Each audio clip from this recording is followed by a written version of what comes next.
আসসালামু আলাইকুম রাহমাতুল্লাহি বারাকাতুহু।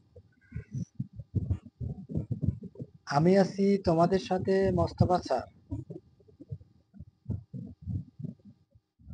আজকে আমি পদার্থবিজ্ঞানের পঞ্চম অধ্যায়ের আর্কিমিডিস নামে একজন বৈজ্ঞানিক, তিনি ছিলেন গ্রিক দার্শনিকের ৩য় শতাব্দীর আমলে। তিনি এই সূত্রটি আবিষ্কার করেছিলেন। তার এই সূত্রের মাধ্যমে বোঝা যায় যে তরল অথবা বায়বীয় মাধ্যমে তিনি পরীক্ষা নিরীক্ষা করে এই সূত্রটি প্রদান করেছেন।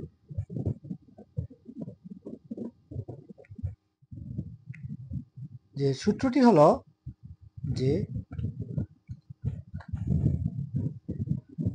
কোনো বস্তুকে স্থির তরল বা বায়বীয় পদার্থে আংশিক বা সম্পূর্ণ ডুবালে বস্তুটি কিছু পরিমাণ ওজন হারায়।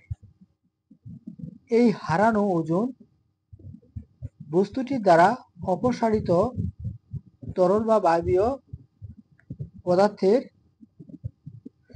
ওজনের সমান। অর্থাৎ আমরা বুঝতে পারবো এইভাবে যে যখন একটি বস্তুকে একটা পাত্র ধরলাম, এই পাত্রের মধ্যে পানি দ্বারা পূর্ণ করলাম,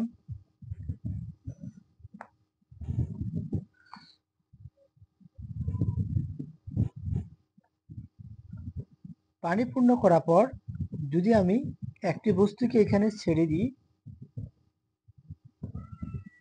এই বস্তুটি যদি পানির মধ্যে ডুববে না ভাসবে সেটি নির্ভর করবে বস্তুটির হারানো ওজনের উপর। কারণ পানি নিচে যে অংশটি, এটা হচ্ছে ঊর্ধ্বমুখী বল প্রয়োগ করবে, আর বস্তুটি যে উপরের অংশটি সেটা নিম্নমুখী বল প্রয়োগ করবে। কিন্তু পূর্বে যখন বস্তুটি ছিল সেটি বাতাসের মাধ্যমে বায়ুপূর্ণ ছিল, অর্থাৎ বাতাস সহ বস্তুটির ওজন ছিল 10 গ্রাম ধরে নিলাম। আর বস্তুটিকে পানির মধ্যে নিয়ে গেলাম, সেখানে ঊর্ধ্বমুখী বলের কারণে, অর্থাৎ পানির ঊর্ধ্বমুখী বলের কারণে কিছু পরিমাণ ওজন হারায়। তখন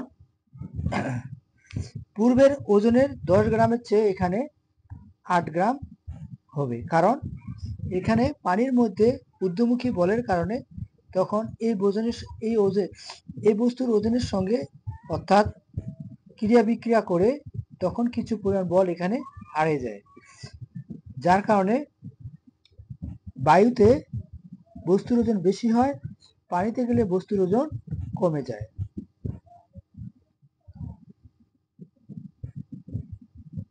এভাবে আমরা একটা ইটের মাধ্যমে পরীক্ষাটি সম্পন্ন করতে পারবো। যখন বাইরে মানে বায়ুতে ইটের ওজন 2 কেজি এবং সেটি পানিতে গেলে, পানির মধ্যে ডুবানো হলে কিছু পরিমাণ ওজন হারাবে, অর্থাৎ সেটি 1.8 কেজি হবে, মানে 200 গ্রাম ওজন হারিয়ে যেতে পারে। কারণ বায়ুর পাত্রের নিচে যে ঊর্ধ্বমুখী বল কাজ করে, তখন এই কাজ পানির ঘনত্বের কাজের কি হয়, ঘনত্বের সাথে কিছুটা তারতম্য ঘটে। অর্থাৎ আরেকটা জিনিস বোঝা যাচ্ছে যে বস্তু যখন পানিতে মধ্যে ছেড়ে দেওয়া হয়, পানির যে ঘনত্বগুলা এই বস্তুর ঘনত্বের সঙ্গে একটু ক্রিয়া বিক্রিয়া করে, যার কারণে একটু ঘনত্ব কি নষ্ট হয়ে যায়, ফলে কিছু অংশ থেকে যায়, তখন বস্তুর ওজনটা কমে যায়।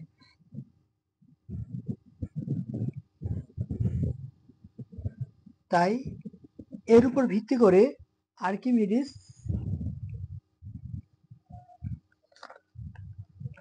তথ্য অনুসারে আমরা তিনটি বস্তুর উদাহরণ দেখতে পাই। 1 নাম্বার, যদি বস্তুর ওজন অপসারিত পানির ওজনের চেয়ে বেশি হয় তাহলে বস্তুটি ডুববে। অর্থাৎ যে পাত্রের মধ্যে যদি বস্তুর ওজন পানির অপসারিত অর্থাৎ পানি ঊর্ধ্বমুখী বল বস্তুর ওজনের চেয়ে যদি কম হয়, অর্থাৎ বস্তুর ঘনত্ব পানির ঘনত্ব যদি কম হয়, বস্তুর ঘনত্ব বেশি হয়, তাহলে বস্তুটি ডুবে যাবে। তাহলে বস্তুটি কি ডুবে যাবে, কারণ তখন পানিটি সে বস্তুর ওজনটাকে কি অপসারিত করতে পারবে না, যার কারণে বস্তুটি তখন কি হবে, ডুবে যাবে। দ্বিতীয়ত আছে যে যদি বস্তুর ওজন অপসারিত পানির ওজনের সমান হয় তাহলে বস্তুটি সম্পূর্ণভাবে নিমজ্জন অবস্থায় থাকবে। অর্থাৎ বোঝা যাচ্ছে যদি বস্তুটির অপসারিত ওজন মানে যতটুকু বস্তুটি অপসারিত করতে পারবে, পানি যতটুকু বস্তুর ওজন অপসারিত করতে পারবে এবং ওজন যতটুকু হারাবে, তখন পানির ঘনত্ব বস্তুর ঘনত্বের ওজন কি হবে, সমান হবে। তখন বস্তুটি কি নিমজ্জন অবস্থায় থাকবে, তখন বস্তু ডুববে না, আবার কি ভাসবেও না, তখন বস্তুটি কি নিমজ্জিত অবস্থায় থাকবে। তৃতীয়ত, যদি বস্তুর ওজন অপসারিত পানিতে ওজনের চেয়ে কি কম হয়, অর্থাৎ যদি অপসারিত পানির ওজনের চেয়ে যদি বস্তুর ওজনটা কমে যায় তাহলে বস্তুটি সম্পূর্ণভাবে কি ভাসবে, তখন বস্তুটি কোনো মতে নিমজ্জিত বা ডুবতে পারবে না, কারণ পানির ঘনত্ব পানির ঘনত্বের চেয়ে বস্তুর ঘনত্ব কম, যার কারণে বস্তুটি কি ভাসবে, তখন বস্তুটি কোনো অবস্থায় ডুবতে পারবে না। তাহলে এভাবে আর্কিমিডিসের সূত্র অনুসারে আমরা এগুলো উদাহরণ করতে পারি। তাহলে 1 নাম্বার W1 ধরলাম হচ্ছে বস্তু, তাহলে পানি হচ্ছে কি W2। প্রথম উদাহরণ অনুসারে দ্বিতীয়ত যে W1 সমান W2, তৃতীয়ত W1 অপেক্ষা W2 পরিমাণ কি পানির ঘনত্বের পরিমাণ বেশি, যার কারণে বস্তুটি কি ভাসবে। উভয় ঘনত্বের পরিমাণ সমান হবে, হারানো ওজন পর উভয় ঘনত্বের পরিমাণ সমান হলে বস্তুটি নিমজ্জিত অবস্থায় থাকবে। আর যদি পানির ওজন বস্তুর ওজনের চেয়ে কি হয়, কম হয়, তাহলে বস্তুটি কি ডুবে যাবে। এটি আরেকটি কথা বলছি আমি, কিন্তু নিরেট বস্তুর ঘনত্ব বেশি বলে সেটি তরলে ডুবে যাবে। নিরেট এর অপর নাম হচ্ছে লোহার বল। যদি লোহার বল পানি ঘনত্বের চেয়ে বেশি হয় বা ওজন বেশি হয় সেটি কি ডুবে যাবে, আর যদি সম হয় অপসারিত ওজন ওই ওজনের সমান হয় তাহলে কি নিমজ্জিত, আর যদি বেশি হয় তাহলে কি কম হয়, নিরেটের ওজন কম হলে সেটি কি ভাসবে। তাহলে প্রিয় ছাত্রছাত্রীরা, আমরা একটা গণিতের মাধ্যমে এর সমাধান করতে পারবো।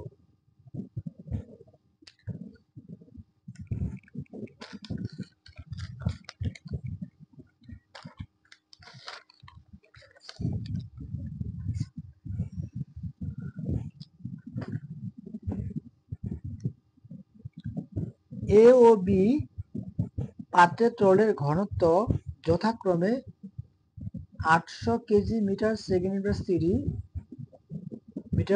ইনভার্স 3 এবং 1260 কেজি মিটার ইনভার্স 3।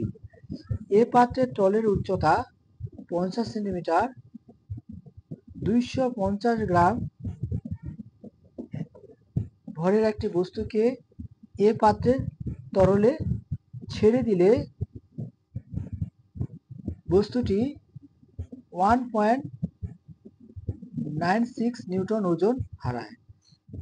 তাহলে আমরা প্রশ্নটা ছিল যে দুইটা পাত্র তরলের ঘনত্ব ছিল, যে দুইটি পাত্র ছিল, এই পাত্রের তরলতা অর্থাৎ পানির ঘনত্ব, বা আমরা জানি পানির ঘনত্ব 1000 কেজি, অর্থাৎ তরল বা বায়ু পদার্থ বলছে।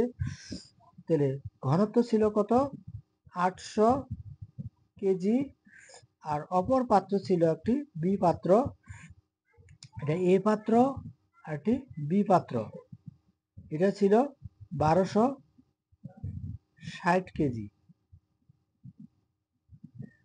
Metre inverse 3।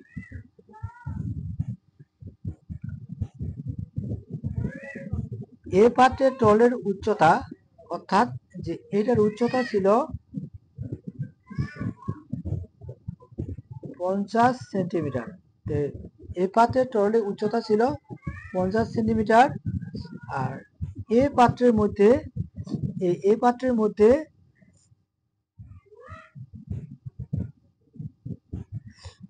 250 গ্রাম একটি বস্তু এই পাত্রের মধ্যে ছেড়ে দিছে। তাহলে বোঝা যাচ্ছে 250 গ্রাম এই পাত্রের গ্রাম 250 গ্রাম ভরে একটি বস্তু এই পাত্রের মধ্যে ছেড়ে দেওয়া হলো, এবং এই পাত্রের ঘনত্ব ছিল 800। এই পাত্রের উচ্চতা ছিল 50 সেন্টিমিটার। তাহলে যখন এই বস্তুটা এই পাত্রের মধ্যে ছেড়ে দেওয়া হয় তখন বস্তুটা কিছু পরিমাণ ওজন হারায়, অর্থাৎ পানির ঊর্ধ্বমুখী বলের কারণে অর্থাৎ ঘনত্বের কারণে, সেটি ক্রিয়া বিক্রিয়ার কারণে কিছু পরিমাণ ওজন হারায়। সেটা ছিল 1.96 নিউটন। এত পরিমাণ সে কি ওজন হারায়। তাহলে বস্তুটিকে বি পাত্রে, তখন এই সম্পূর্ণ এ পাত্র বস্তুটিকে যদি বি পাত্রে ছেড়ে দেওয়া হয় তাহলে বস্তুটি কি ভাসবে কি ডুববে সেটা আমাদেরকে বের করতে হচ্ছে।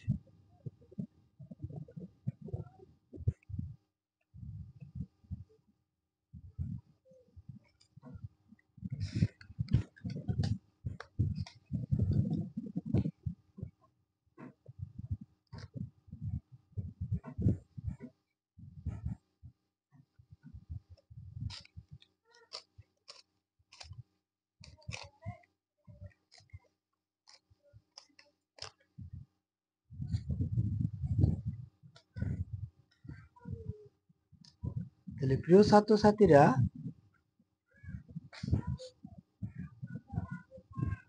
তাহলে আমরা সহজভাবে করতে পারবো যে এ পাত্রে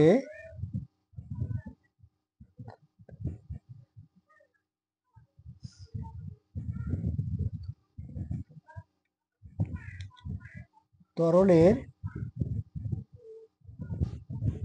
ঘনত্ব ছিল রো এ কত 800 kg metre second inverse 3 metre inverse 3। B পাত্রে তরলের ঘনত্ব ছিল রো বি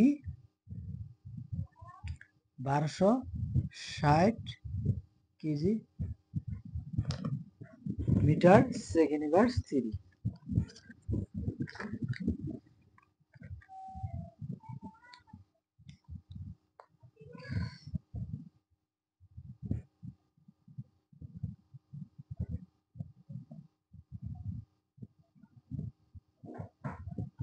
বস্তুর ভর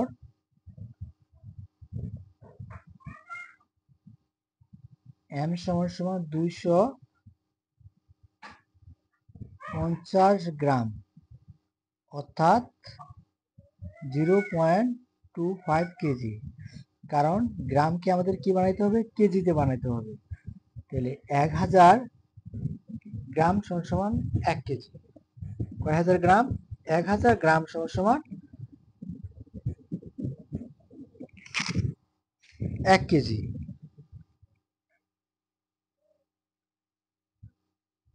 বস্তুর হারানো ওজন W সমান 1.96 নিউটন।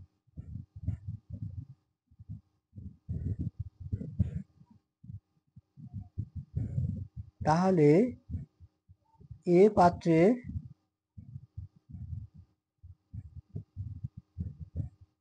বস্তু সহ আয়তন ভি। তাহলে আমার প্রিয় ছাত্রছাত্রীরা, যে দুইটা পাত্র ছিল, এ পাত্র এবং বি পাত্র। এ পাত্রের মধ্যে একটি বস্তু ডুবানো ছিল, বস্তুর ওজন ছিল 250 গ্রাম। এবং বস্তু ডুবানোর পর এখানে কিছু পরিমাণ ওজন হারায়, সেটা ছিল 1.96 নিউটন। তখন এই পাত্রটিকে আবার বি পাত্রে ডুবালে সেটি ভাসবে কি ডুববে সেটা আমাদেরকে বের করতে বলছে। তাহলে এই পাত্রের আয়তন আমরা পেলেই, অর্থাৎ বস্তুর আয়তন পেলেই পাত্রের আমরা ঘনত্ব পেয়ে যাব, কতটুকু পরিমাণ সে ওজন হারাবে বা ডুববে।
এ পাত্রে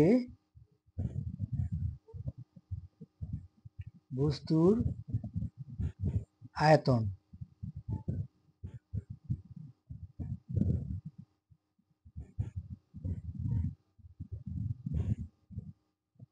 আমরা জানি, যেহেতু প্লাবতা সূত্র অনুসারে আমরা পূর্বে বলছিলাম যে একটি বস্তুকে ডুবালে কত উচ্চতায় থাকবে সেটা আমরা আগে বলছিলাম। তাহলে প্লাবতা সূত্র অনুসারে ভি সমান সরি ডাব্লু সমান ভি রো জি। তাহলে এখানে আমরা ভির মান বাড়ি করব, প্রিয় ছাত্রছাত্রীরা, ভি রো জি ডাব্লু। তাহলে ভি সমান W by rho G. W মান কত? 1.96 নিউটন। রোর মান হচ্ছে 809.8। ক্যালকুলেশন করলে আমাদের দাঁড়াবে 2.5 into 10 divided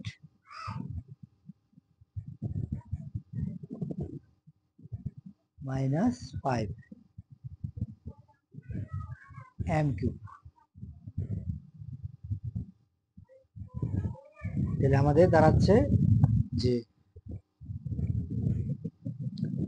2.5 into 10 divided minus 5 power 5 m cube। এটা আমাদের আয়তন, এই পাত্রের আয়তন আমরা পেয়ে গেলাম। এখন এই পাত্রের আয়তন পাইলাম। এখন করব ঘনত্ব। তাহলে বাইর করব কি? ঘনত্ব মানে রো এম ডিভাইডেড ভি। তাহলে রোর মান, এম এর মান হচ্ছে কত? কত গ্রাম ভরে একটি বস্তুকে? 0.25 আর 2.5 ইন্টু 10 ডিভাইডেড মাইনাস 5। ক্যালকুলেশন করলে দাঁড়াবে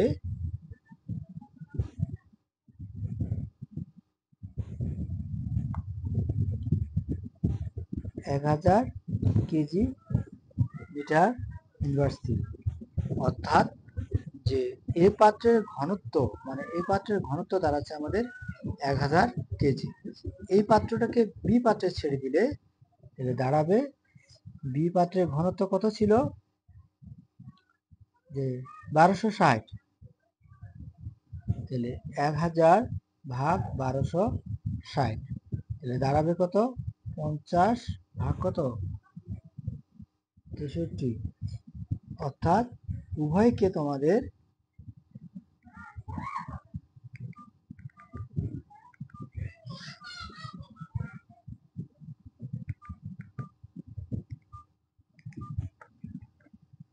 20 দিয়ে ভাগ দিলে 50/63। তাহলে এতটুক অবস্থায় কি বস্তুটি কি নিমজ্জিত অবস্থা থাকবে, অর্থাৎ বস্তুটি ডুববেও না ভাসবেও না, বস্তুটি কি নিমজ্জন অবস্থায় থাকবে। যদি বস্তুটি বি ঘনত্বের চেয়ে এই ঘনত্বের পরিমাণ বেশি হতো তাহলে বস্তুটি ডুবে যেত। আবার এ বস্তুর চেয়ে এ বস্তুর ঘনত্ব কম হইতো, অর্থাৎ পানির ঘনত্বের চেয়ে কম হইতো, তাহলে বস্তুটি কি ভেসে থাকতো। তাহলে আমার প্রিয় ছাত্রছাত্রীরা, তোমরা অবশ্যই বুঝতে পারছো। আজকে এই পর্যন্ত।